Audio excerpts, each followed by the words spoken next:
Hello दोस्तों, आप सभी का आपके अपने YouTube चैनल में स्वागत है। तो दोस्तों, हम चर्चा कर रहे थे जो राजस्थान है उसके जीके से संबंधित यानी कि सामान्य ज्ञान के प्रश्न देख रहे थे साथियों, और अलग अलग टॉपिकों पर देख रहे थे साथियों। तो दो टॉपिक हमने खत्म कर लिए हैं। तो ये हमारा आज का तीसरा टॉपिक है कि राजस्थान की जलवायु से जुड़े महत्वपूर्ण प्रश्न उत्तर। तो देखते हैं दोस्तों, शुरू करते हैं। तो शुरू करने से पहले आपसे एक छोटे से रिक्वेस्ट करता हूँ कि आप अपने YouTube चैनल एग्जाम स्टडी को सब्सक्राइब जरूर करें। ओके दोस्तों, आज का पहला प्रश्न देखेंगे हम कि राजस्थान सरकार ने जलवायु परिवर्तन नीति की शुरुआत कौन से सन में की थी? तो 2023 में। कब? 2023 में की थी। राजस्थान सरकार ने जलवायु परिवर्तन नीति की शुरुआत 2023 में की थी साथियों।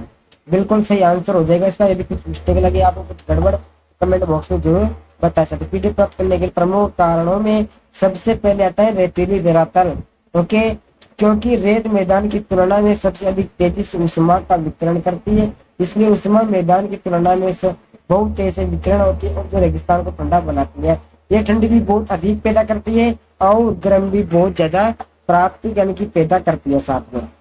ओके, अगला है कि राजस्थान में संभाव्य वाष्पीकरण वाष्पोत्सर्जन की वार्षिक दर सर्वाधिक किस जिले में? तो जैसलमेर में। कौन से में? जैसलमेर में साथियों। जैसलमेर में राजस्थान में संभावित वाष्पीकरण उच्चतम वार्षिक दर है साथियों। ओके, क्लियर हुआ। अगला है कि पश्चिमी राजस्थान में पश्चिमी की रेतीली मैदान की भूमि सीमा निम्न में से कौन सी समवर्षा से रेखा बतलाती है? तो 40 सेंटीमीटर। क्लियर हुआ। डॉक्टर हरिमोहन सक्सेना की राजस्थान की भौगोलिक पुस्तक और माध्यमिक शिक्षा बोर्ड की राजस्थान अध्ययन कक्षा 9 की पाठ्य पुस्तक के अनुसार 40 सेंटीमीटर वर्षा रेखा राजस्थान के दो भागों बढ़ता है। पश्चिमी रेतीला मैदान पूर्वी सीमा 40 सेंटीमीटर समवर्षा रेखा होगी। क्लियर हुआ। अगला होगा कि सातवां की राजस्थान के रेतीले शुष्क मैदान और अर्ध शुष्क मैदान किस सम ये वर्षा रेखा द्वारा पृथक किए गए हैं? 25 सेंटीमीटर। शुष्क और अर्ध शुष्क मरुस्थल को 25 सेंटीमीटर सम वर्षा रेखा द्वारा पृथक किया गया है साथ में। क्लियर हुआ। अगला है कि राजस्थान में सम वर्षा रेखा का मान किस दिशा की ओर कम हो जाता है? दक्षिण पूर्व से पश्चिम की ओर। राजस्थान में वर्षा की मात्रा दक्षिण पूर्व से उत्तर पश्चिम की ओर कम हो जाती है, इसलिए सम वर्षा रेखा का मान भी कम हो जाता है साथियों। अगला देखेंगे कि सवाना वनस्पति राजस्थान के किस जलवायु खंड में पाई जाती है? अति आर्द्र में।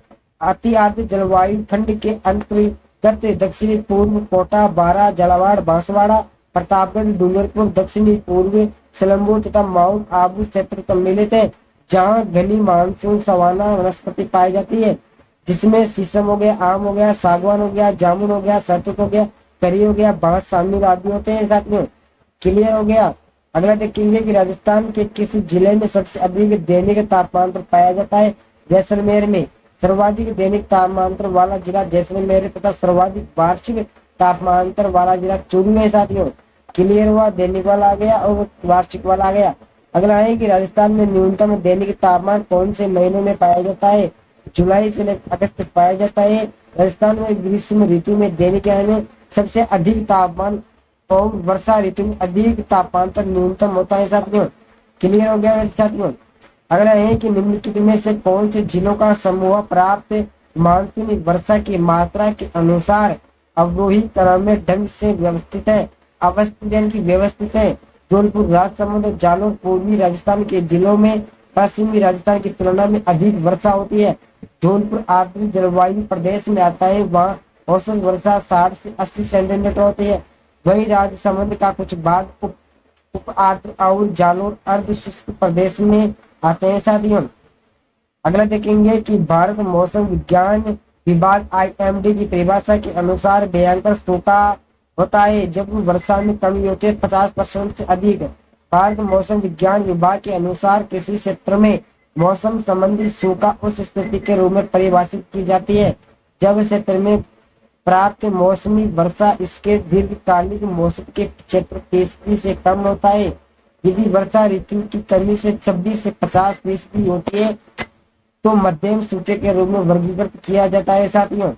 क्लियर हो गया। अगला है कि राजस्थान में वर्षा की परिवर्तनता सबसे कम होती है तो दक्षिण पूर्वी भाग में, दक्षिण राजस्थान में वर्षा की तीव्रता सबसे कम होती है। क्लियर। अगला 15वां देखेंगे कि निम्नलिखित में से कौन सा जिला न्यूनतम औसत वार्षिक वर्षा प्राप्त करता है। तो नागौर हो गया। ओके साथ ही उदयपुर 64.5 सेंटीमीटर, दौसा में 56.10 सेंटीमीटर, नागौर में 31.17 सेंटीमीटर, चित्तौड़गढ़ में 86 सेंटीमीटर हो गया साथियों। अगला है कि मेवात एवं डांग क्षेत्र निम्नलिखित में से कौन किस जलवायु प्रदेश में सम्मिलित है। CWG। राजस्थान राज्य के पूर्वी एवं दक्षिण पूर्वी जिले मेवात एवं डांग क्षेत्र के नाम से जाने जाते हैं।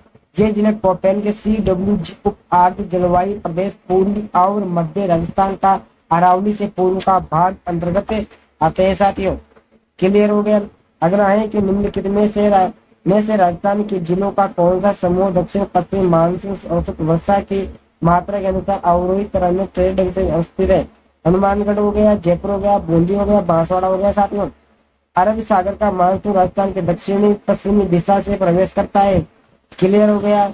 ये मानसून राजस्थान में अधिक वर्षा नहीं कर पाता क्योंकि अरावली पर्वतमाला के संबंध पर निकल जाता है। बांसवाड़ा में दक्षिणी पश्चिमी मानसून से सर्वाधिक वर्षा होती है साथियों। क्लियर। अगला है कि राजस्थान में निम्न में से किस क्षेत्र की जलवायु बहुत आर्द्र है। तो सिरोही की। राजस्थान में सर्वाधिक आर्द्रता वाला जिला झालावाड़ तथा न्यूनतम जिला जैसलमेर है।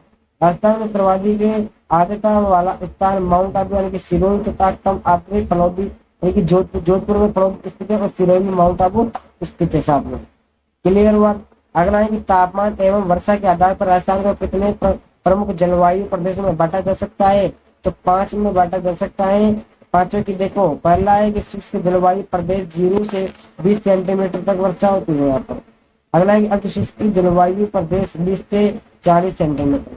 अगला है कि आर्द्र जलवायु प्रदेश होते हैं कि 40 से 60, आर्द्र जलवायु प्रदेश 50 से 80, अति आर्द्र जलवायु प्रदेश 80 से 100 सेंटीमीटर।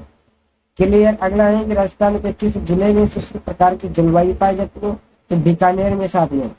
जैसलमेर, उत्तरी बाड़मेर, फलौदी, दक्षिण गंगानगर, अनूपगढ़ तथा बीकानेर व जोधपुर का पश्चिमी भाग में शुष्क प्रकार की जलवायु पाई जाती है साथियों। क्लियर हो गया। 20 तक हमारे क्वेश्चन। अब देखेंगे 21वां क्वेश्चन कि सर्दियों में भूमध्य सागर में चक्रवातों के कारण जलवायु के उत्तर पश्चिमी भाग में वर्षा होती है, जिसे क्या कहा जाता है। जिसे मावट कहा जाता है। गाँव की भाषा में क्या कहा जाता है कि बात तो भाई मावट हो गई, सरसों बहुत अच्छी होने वाली है। भूमध्य सागरीय मानसून राजस्थान में पश्चिमी दिशा से प्रवेश करता है। पश्चिमी दिशा में प्रवेश करने के कारण इस मानसून को पश्चिमी विक्षोभी का मानसून के उपनाम से जाना जाता है। इस मानसून से राजस्थान उत्तर पश्चिम क्षेत्र में वर्षा होती है। यह मानसून मुख्यतः सर्दियों में वर्षा करता है। सर्दियों में होने वाली वर्षा को स्थानीय भाषा में मावट कहते हैं। यह वर्षा गेहूं की फसल के लिए सर्वाधिक लाभदायक होता है साथियों। गेहूं की फसल के लिए बहुत अच्छी होती है मावट है। अगला है कि पश्चिम की तुलना में पूर्वी राजस्थान में जलवायु चरम सीमाएं हैं। तो साथियों हो जाएगा नियमंत्रण। राजस्थान में पूर्वी हिस्से में जलवायु की चरम सीमाएं निम्नतम है, अर्थात पूर्वी हिस्से में तापमान और वर्षा की मात्रा न अधिक होती है न कम होती है, अधिक ज्यादा होती है और न, जबकि पश्चिमी राजस्थान में तापमान अधिकतम और वर्षा न्यूनतम होती है, अर्थात जलवायु चरम सीमाओं को छूती है साथियों। अगला देखेंगे कि राजस्थान में जनवरी में न्यूनतम तापमान निम्नलिखित में से किस जिले में अंकित किया जाता है। तो गंगानगर जिले में। राजस्थान में नवंबर से फरवरी यानी कि नवंबर से फरवरी तक शीत ऋतु होती है। इन 4 महीनों में जनवरी माह में सर्वाधिक सर्दी पड़ती है। राज्य के गंगानगर, चूरू, बीकानेर और सीकर जिलों में कड़ाके की सर्दी पड़ती है। इस ऋतु में सुबह के समय ओस पड़ता है तथा प्रातः 8 बजे के बाद तक कोहरा एक सामान्य लक्षण यानी कि सामान्य रूप बताया गया है साथियों। अगला देखेंगे कि राजस्थान के दक्षिण पूर्वी पठारी भाग में औसत वार्षिक वर्षा होती है 80 से 120 सेंटीमीटर के मध्य। राजस्थान का दक्षिणी पूर्वी भाग एक पठारी भाग है जिसे दक्षिणी पूर्वी पठार एवं हाड़ौती के पठार के नाम से जाना जाता है। ये मालवा का पठार का एक विस्तार है। राजस्थान के दक्षिण पूर्वी पठारी भाग में औसत वार्षिक वर्षा 80 से 120 सेंटीमीटर के बीच में होती है साथियों। अगला देखेंगे कि राजस्थान के निम्नलिखित में से किस जिले में दक्षिण पश्चिम मानसून सामान्य 1 जुलाई से पहले आता है। तो वो हो जाएगा पाली हो जाएगा साथियों। यहाँ पर 1 महीने से पहले ही मानसून शुरू हो जाता है साथियों। क्या है साथियों, अरब सागर का मानसून राजस्थान के दक्षिणी पश्चिमी दिशा से प्रवेश करता है। यह मानसून राजस्थान में अधिक वर्षा नहीं कर पाता है क्योंकि अरावली पर्वतमाला के समांतर निकल जाता है। साथ ही क्लियर हुआ। सबसे पहले दक्षिणी पश्चिम मानसून 1 जुलाई से पूर्व दक्षिण पश्चिम राजस्थान, पाली हो गया, सिरोही, उदयपुर आदि में वर्षा करता है। साथ ही अगला क्वेश्चन देखेंगे कि कॉटन के अनुसार राजस्थान में निम्नलिखित में से कौन सा जलवायु प्रकार नहीं पाया जाता है। तो BSH नहीं है, यहाँ पर थोड़ा गलत हो गया। BWKW कोपेन जलवायु वर्गीकरण के राजस्थान के संबंध में जलवायु को 4 भागों में मुख्य समूह में विभाजित किया गया है। पहला है कि AW उष्णकटिबंधीय आर्द्र जलवायु प्रदेश, डूंगरपुर, सलंबर, प्रतापगढ़, बांसवाड़ा व दक्षिणी चित्तौड़गढ़ तथा झालावाड़ हो गया। दूसरा है कि BSHW अर्ध शुष्क कटिबंधीय शुष्क जलवायु प्रदेश, अरावली के मध्य का क्षेत्र हो गया साथियों। अगला है उष्ण कटिबंधीय शुष्क ने शुष्क जलवायु प्रदेश, जैसलमेर, फलौदी, बीकानेर, अनूपगढ़, श्रीगंगानगर, हनुमानगढ़ तथा चूरू जिले का कुछ क्षेत्र है। अगला है कि CWG उप आर्द्र जलवायु प्रदेश, पूर्वी और मध्य राजस्थान का अरावली पूर्वी का भाग हो गया साथियों। अगला है कि गर्मियों में माउंट आबू का तापमान राजस्थान के अन्य जिलों की तुलना में कम रहता है क्योंकि माउंट आबू में क्या पर गए हैं, एक मिनट रुको। माउंट आबू उच्चतर ऊंचाई पर अवस्थित है। क्या है, माउंट आबू उच्चतर ऊंचाई पर अवस्थित है, यानी कि व्यवस्थित है। वहां पर माउंट आबू की ऊंचाई अधिक होने के कारण वहां तापमान कम रहता है क्योंकि प्रति 165 मीटर की ऊंचाई पर जाने पर तापमान 1 डिग्री सेल्सियस की कमी हो जाती है। साथियों बिल्कुल क्लियर हो गया, बहुत इंपोर्टेंट क्वेश्चन। 165 मीटर की ऊंचाई जाने पर 1 डिग्री सेल्सियस कम हो जाता है साथियों। अब आप अनुमान लगा सकते हो। अगला है कि औसत वार्षिक वर्षा के संदर्भ में निम्न में से कौन सा अवरोही क्रम में सुव्यवस्थित है। तो हो जाएगा उदयपुर, हो जाएगा बीकानेर, तो ये गलत है, उदयपुर, पाली, बीकानेर, जैसलमेर। राजस्थान में वर्षा की मात्रा दक्षिणी पूर्व से उत्तर पश्चिम की ओर घटती है साथियों। ओके साथियों, अगली लाइन है कि अरब सागरीय मानसून हवाओं से राज्य के दक्षिण पूर्वी जिलों में पर्याप्त वर्षा हो जाती है। उदयपुर 60 से 80 सेंटीमीटर, इसके बाद पाली 40 से 60 सेंटीमीटर, बीकानेर 20 से 40 सेंटीमीटर, जैसलमेर 20 सेंटीमीटर से कम औसत वार्षिक वर्षा प्राप्त करता है साथियों। बिल्कुल क्लियर हो गया। अगला क्वेश्चन देखेंगे हम 30वां लास्ट एंड फाइनल क्वेश्चन की लू क्या है। तो लू साथियों गर्मी की स्थानीय गर्म हवाएं, ग्रीष्म ऋतु में पश्चिमी की तरफ से गर्म हवाएं चलती है जिसे लू कहते हैं स्थानीय भाषा में। इस लू के कारण यहाँ निम्न वायुदाब का क्षेत्र बन जाता है। इससे निम्न वायुदाब की पूर्वी हेतु दूसरे क्षेत्र से उच्च वायुदाब वाले क्षेत्र से तेजी से हवा उठकर आती है जो अपने साथ धूल व मिट्टी उठाकर ले आती है। क्लियर हो गया साथियों। तो पूरे हमारे पास 30 क्वेश्चन कंप्लीट हो चुके हैं राजस्थान की जलवायु से जुड़े प्रश्न। कल दूसरा पार्ट देख लेंगे हम सभी दोस्तों को। कल तक जय हिंद जय भारत साथियों।